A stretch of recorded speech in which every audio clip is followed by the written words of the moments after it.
అయితే గురుగారు, ఈ ప్రేమ జ్యోతిష్యానికి సంబంధించి వైజ్ఞానిక పరంగా ఎలాంటి రుజువులని దాని గురించి తెలియజేస్తారు? అసలు సైంటిఫిక్ జ్యోతిష్యంలో అంటే జెనెటిక్ ఆస్ట్రాలజీలో ఈ ప్రేమ జ్యోతిష్యం అనేది ఒక భాగం.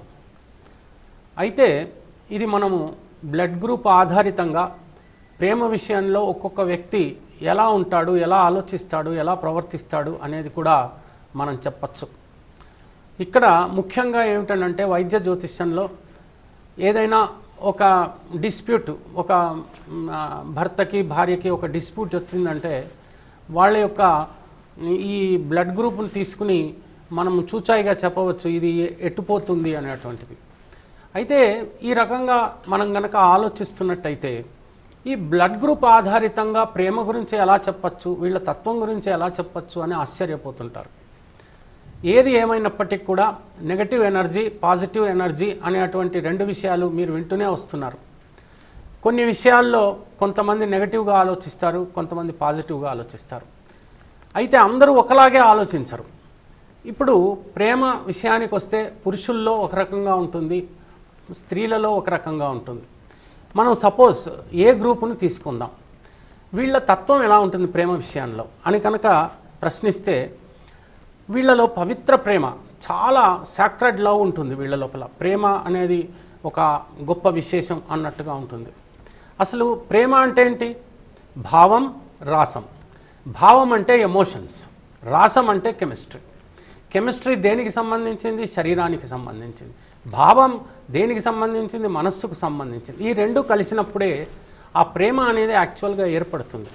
అయితే ఏ గ్రూప్ వాళ్ళకి ఎలా ఉంటుంది, వాళ్ళ ఫీలింగ్స్ ఎలా ఉంటాయి? ప్రేమ విషయంలోకి వచ్చేటప్పటికి వీళ్ళు చాలా పవిత్రంగా ప్రేమిస్తారు, అంకిత భావం ఉంటుంది వీళ్ళ లోపల. ప్రేమ విషయంలోకి వచ్చేటప్పటికి ఫీలింగ్స్ ఎక్స్ప్రెస్ చేయలేనితనం. ప్రేమిస్తున్నారు కానీ నిన్ను ప్రేమిస్తున్నాను అని వీళ్ళు ఓపెన్గా చెప్పుకోలేరు. వీళ్ళకి అనుమానం ఎక్కువగా ఉంటుంది. ఏమిటి నేను ప్రేమిస్తున్నాను? మీరు కొన్ని సినిమాల్లో చూస్తుంటారు, ప్రేమిస్తాడు కానీ చెప్పుకోలేడు. అలాగా వాళ్ళు మదన పడుతుంటారు, నేను ఇంతగా ప్రేమిస్తున్నాను, నేను చెప్పుకోలేకపోతున్నాను అని బాధపడుతుంటారు.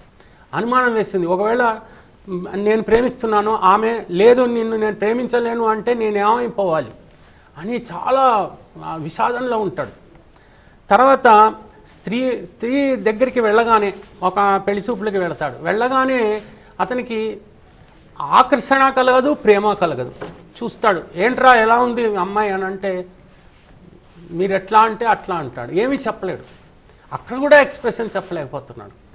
తర్వాత రెండోది, వీళ్ళకి ఫిజికల్ నేచర్లో ఒకవేళ శారీరక సంబంధంలో వీళ్ళు చాలా పర్ఫెక్ట్గా పర్ఫామ్ చేస్తారు. తర్వాత వీరి ప్రేమ ఎప్పటికి ఒకసారి ప్రేమ వీళ్ళకి కలిగింది అంటే ఇంకా మర్చిపోలేరు. ప్రేమిస్తూనే ఉంటారు. వాళ్ళకి ప్రేమే తెలుసు, ఇంకేమీ తెలియదు. దూషణ తెలియదు, పగ తెలియదు, ద్వేషం తెలియదు, ఏమీ తెలియదు. ప్రేమ అనేది ఒక పవిత్రమైనటువంటి ఒక అంశం కింద వీళ్ళు తీసుకుంటారు. తర్వాత వీళ్ళు పెళ్లి కనుక చేసుకుంటే ఆ పెళ్ళి చాలా పవిత్రమైంది, ఈ పెళ్ళిని నేను నిలబెట్టుకోవాలి అని తపన పడుతుంటారు. సరే, ఇన్ని రకాలుగా ఈ ఏ గ్రూప్లో ఉన్నప్పుడు మనం అతని గురించి ఎన్నో విషయాలు చెప్పచ్చు. తర్వాత బి గ్రూప్ ఒకటి ఉంది. ఈ బి గ్రూప్ అనేది వీళ్ళు ఓపెన్ షార్టెస్ట్ విత్, అంటే వీళ్ళు ఏం చేస్తారనంటే చాలా ఓపెన్గా ఉంటారు, ఐ లవ్ యూ అనేస్తారు తక్కువని. తర్వాత వ్యక్తిత్వం ఉన్నటువంటి స్త్రీలను ఇష్టపడతారు, అంటే గర్వంగా బ్రతికే వాళ్ళని. నేను అనే అహంతో ఆ స్త్రీ బ్రతుకుతుంటే వీళ్ళకి ఇష్టం, అలాంటి స్త్రీనే వీళ్ళు ప్రేమించగలుగుతారు. తర్వాత వీళ్ళకి ఎంతోమంది ఆడవాళ్ళతో అనుబంధం ఉండాలి అనుకుంటారు. చాలామంది నాకు పరిచయం అవ్వాలి, చాలామంది మధ్యలో నేను తిరగాలి, ఇలాంటి భావం కూడా వీళ్ళలో ఉంటుంది.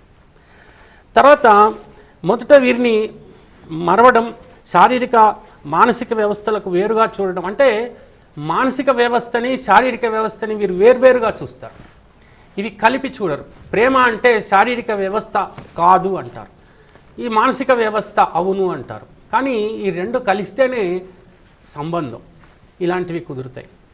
తర్వాత మే నాట్ బి, అంటే ఒకవేళ వీళ్ళు రొమాంటిక్గా మాత్రం ప్రవర్తించరు.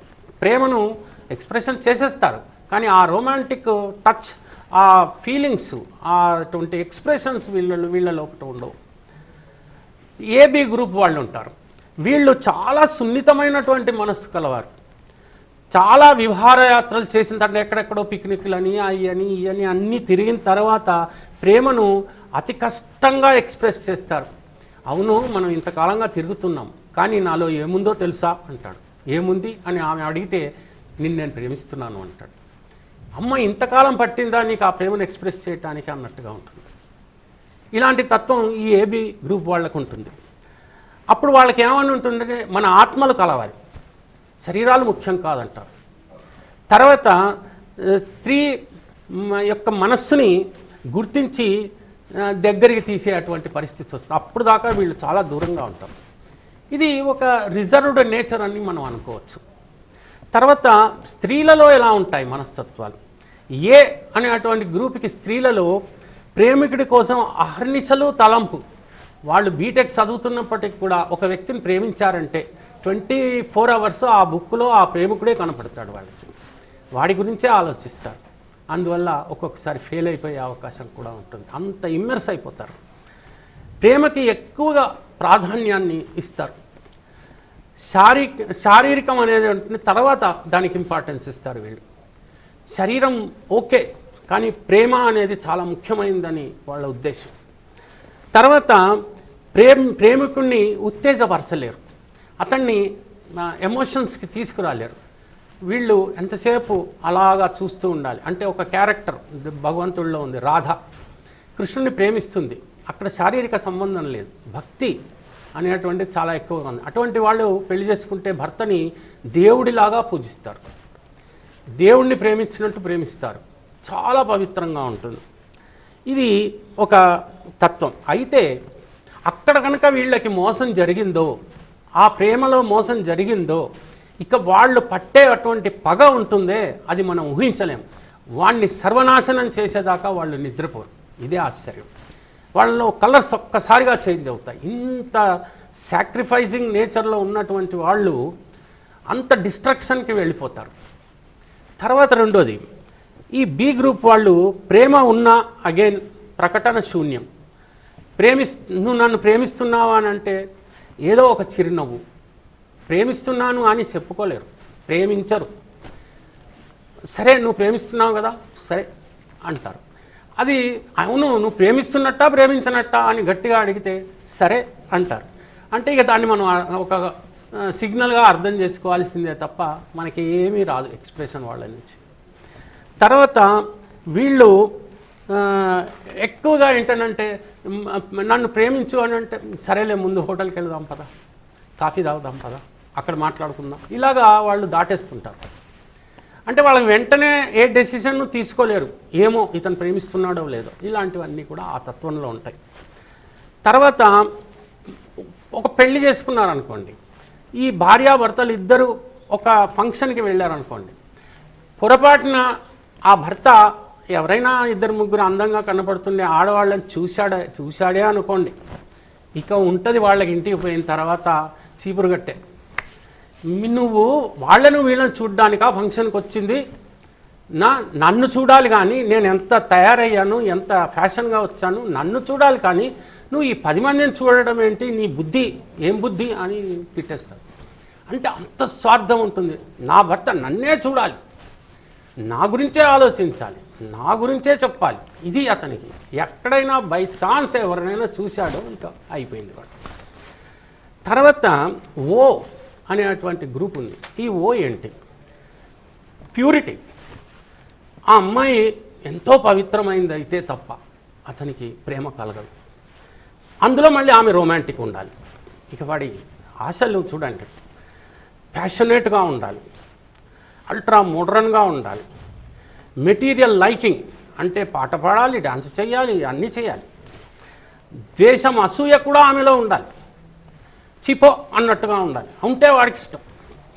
శారీరకంగా ఇష్టపడాలి, ఆమె ఫిక్కిల్ మైండెడ్ ఉండాలి. ఆ క్షణాన్ని గండిపేట పోదామా అని చెప్పేసి తీరా తయారైన తర్వాత లేదు మనం ట్యాంక్ బండ్ మీదకి పోదాం, అప్పుడు ఇష్టపడతాడు వాడు. ఇది ఒక వింత. ఈ రకంగా ఒక ప్రేమ.